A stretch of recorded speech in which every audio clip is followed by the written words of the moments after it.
بسم اللہ الرحمن الرحیم۔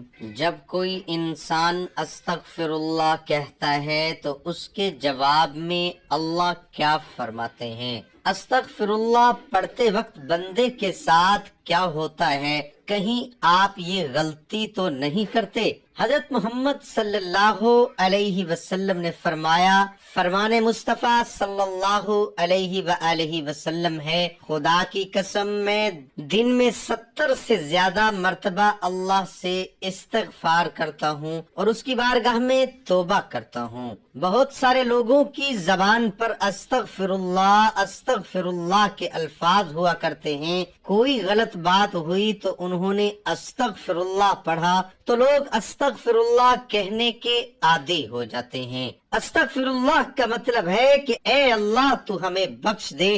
صرف استغفر اللہ کہہ دینے سے آپ کی توبہ قبول نہیں ہوتی، کیونکہ استغفر اللہ عام طور پر جو لوگ بولتے ہیں وہ ان کی زبان پر رٹے ہوئے الفاظ ہیں، تو بس وہ استغفر اللہ ان کی عادت میں ہے۔ تو عادت میں ہونے کی وجہ سے اگر کوئی انسان استغفر اللہ بول رہا ہے تو اس سے اس گناہوں کی بخشش نہیں ہوگی۔ آپ صلی اللہ علیہ وسلم نے فرمایا، گناہوں پہ شرمندہ ہونا توبہ ہے، اور جب کوئی انسان اللہ کی بارگاہ میں توبہ کرتا ہے تو اللہ تعالیٰ 7ویں آسمان سے پہلے آسمان پر آ کر ایک خاص نگاہ ڈالتا ہے، ایک توجہ فرماتا ہے اور بندے سے کہتا ہے، میرے بندو آؤ، میں کب سے تیرے انتظار میں تھا، لوٹ آؤ اپنے رب کی مرضی کی طرف، لوٹ آؤ اپنے رب کی مغفرت کی طرف۔ ایک جگہ اللہ فرماتا ہے، اے لوگو ایسی جنت کی طرف دوڑو جس کی چوڑائی اور لمبائی آسمان و زمین کے برابر ہے، اور اپنے رب کی مغفرت کی طرف دوڑو۔ تو اس لیے جب کوئی بندہ اللہ تعالیٰ کے سامنے توبہ کرتا ہے یا استغفر اللہ پڑھتا ہے تو اللہ تعالیٰ 70 مرتبہ جواب میں اس کو لبیک کہتا ہے۔ ایک شخص تھا 70 سال تک وہ یا سنم یا سنم یا سنم کہتا رہا، اپنے معبودوں کو پکارتا رہا، تو ایک مرتبہ اس کی زبان پھسلی اور اس کی زبان سے یا سنم کی جگہ یا سمد نکل گیا۔ یا سمد اللہ کا نام ہے جس کا معنی ہے بے نیاز، تو اللہ تعالیٰ نے 70 مرتبہ اس کے جواب میں لبیک کہا۔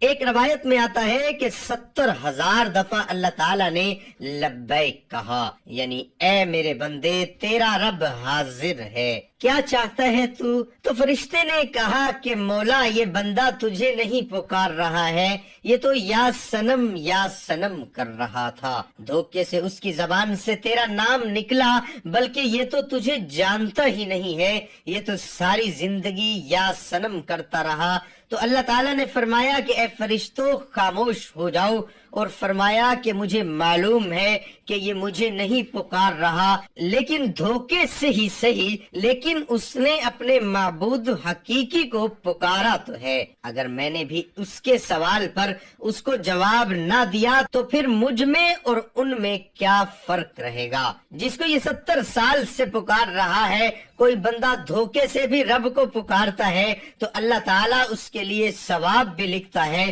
اور اس کی طرف متوجہ بھی ہو جاتا ہے۔ تو اگر ایسے ہی کسی انسان کی زبان پر استغفر اللہ جیسے الفاظ رہتے ہیں تو یہ بے فائدہ نہیں ہے بلکہ بہت اچھی چیز ہے، اور اگر انسان نے اس نیت سے استغفر اللہ پڑھا کہ اس نے جو گناہ کیے ہیں ان کی معافی مل جائے تو اس کے تمام گناہوں کو اللہ تعالیٰ معاف فرما دے گا۔ جو استغفار کو لازم کر لے اللہ پاک اس کی تمام مشکلوں میں آسانی، ہر غم سے آزادی، اور اسے وہاں سے روزی دے گا جہاں سے اس کا گمان بھی نہ ہو۔ استغفار سے دلوں کا زنگ دور ہوتا ہے۔ جب بندہ اپنے گناہوں سے توبہ کرتا ہے تو اللہ کریم لکھنے والے فرشتوں کو اس کے گناہ بھلا دیتا ہے، اسی طرح اس کے اعضاء یعنی ہاتھ پاؤں کو بھی بھلا دیتا ہے، اور زمین سے اس کے نشانات بھی مٹا ڈالتا ہے، یہاں تک کہ قیامت کے دن جب وہ اللہ پاک سے ملے گا تو اللہ پاک کی طرف سے اس کے گناہ پر کوئی گواہ نہ ہوگا۔ حضرت سیدنا حسن بصری رحمت اللہ علیہ کے پاس ایک شخص آیا اور اس نے خشک سالی کی شکایت کی. آپ رحمت اللہ علیہ نے اسے استغفار کرنے کا حکم دیا. دوسرا شخص آیا, اس نے تنگ دستی کی شکایت کی تو اسے بھی یہی حکم فرمایا. پھر تیسرا شخص آیا, اس نے اولاد نہ ہونے کی شکایت کی تو اس سے بھی یہی فرمایا. پھر چوتھا شخص آیا, اس نے اپنی زمین کی پیداوار کم ہونے کی شکایت کی تو اسے بھی یہی فرمایا. حضرت ربیع بن سبیح رحمت اللہ علیہ وہاں حاضر تھے. انہوں نے عرض کی, آپ کے پاس چند لوگ آئے اور انہوں نے مختلف حاجتیں پیش کی. آپ نے سب کو ایک ہی جواب دیا کہ استغفار کرو. تو آپ رحمت اللہ علیہ نے ان کے سامنے یہ آیت پڑھی جن میں استغفار کو بارش, مال, اولاد اور باغات کے عطا ہونے کا سبب فرمایا گیا ہے. ترجمہ کنز الایمان. تو میں نے کہا اپنے رب سے معافی مانگو, بے شک وہ بڑا معاف فرمانے والا ہے. تم پر موسلادھار بارش بھیجے گا اور مال اور بیٹیوں سے تمہاری مدد کرے گا اور تمہارے لیے باغ بنا دے گا اور تمہارے لیے نہریں بنائے گا. بندہ کسی گناہ کو اللہ تعالیٰ کی نافرمانی جان کر اس کے کرنے پر شرمندہ ہوتے ہوئے رب سے معافی مانگے اور آئندہ کے لیے اس گناہ سے بچنے کا پکا ارادہ کرے اور اس گناہ کی تلافی کے لیے کوشش کرے. مثلا نماز قضا کی تھی تو اب ادا بھی کرے, چوری کی تھی یا رشوت لی تھی تو بعد توبہ اور مال اصل مالک یا اس کے ورثاء کو واپس کرے یا معاف کروا لے, اور اگر اصل مالک یا ورثاء نہ ملے تو ان کی طرف سے راہ خدا میں اس نیت سے صدقہ کر دے کہ وہ لوگ جب ملے اور صدقہ کرنے پر راضی نہ ہوئے تو اپنے سے انہیں واپس کر دوں گا. توبہ و استغفار کی تمام تر اہمیت اور فضائل کے باوجود بعض بد نصیب نفس و شیطان کے بہکاوے میں آ کر توبہ و استغفار کرنے میں ٹال مٹول سے کام لیتے ہیں. توبہ کا موقع ملنا بھی بہت بڑی سعادت کی بات ہے.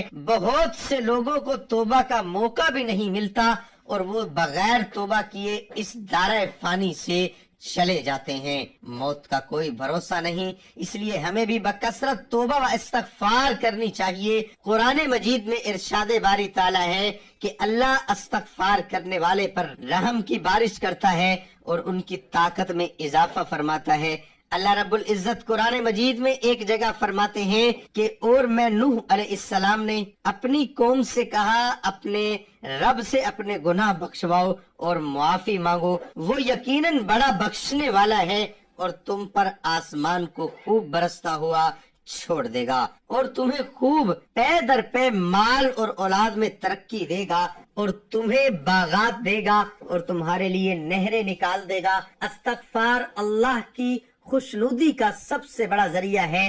ایک حدیث مبارکہ ہے, اللہ پاک توبہ کرنے والے بندے سے اس شخص سے بھی بہت زیادہ خوش ہوتے ہیں جس نے اپنا گم شدہ اونٹ پا لیا ہو. ہم لوگوں کو ہر وقت استغفر اللہ کہنے کی عادت ڈالنی چاہیے. اس کے علاوہ ہمیں چاہیے کہ ہم ہر وقت اللہ کا ذکر کریں. اللہ کی یاد سب سے بڑی چیز ہے. آپ صلی اللہ علیہ وسلم نے فرمایا کہ اٹھتے بیٹھتے چلتے پھرتے اللہ کا ذکر کیا کرو. جو لوگ اللہ کا ذکر کرتے ہیں وہ زندہ ہیں, جو لوگ اللہ کا ذکر نہیں کرتے وہ مردہ ہیں بلکہ مردار ہیں. ہماری زبان ہر وقت اللہ کی یاد سے تر رہنی چاہیے, اور جب بندہ اللہ کا ذکر کرتا ہے تو شیطان چونکہ انسان کے دل پر اپنے پنجوں کو ہر وقت بٹھائے رکھتا ہے, جب بندہ اللہ کا ذکر کرتا ہے تو پھر وہ اپنے پنجوں کو ہٹا لیتا ہے, اور جب وہ بندہ ذکر کرنا بند کر دیتا ہے تو وہ پھر اپنے پنجوں کو بندے کے دل پہ رکھ لیتا ہے. تو اس لیے ہر وقت ہمیں اللہ کا ذکر کرنا چاہیے, درود پاک کی کثرت کرنا چاہیے, استغفر اللہ اور ہر ذکر کرنے والے الفاظ کو اپنی زبان پہ رکھنا چاہیے. اللہ پاک سے دعا ہے کہ ہمیں گناہوں سے بچنے اور سچی توبہ کرنے کی توفیق عطا فرمائے. آمین.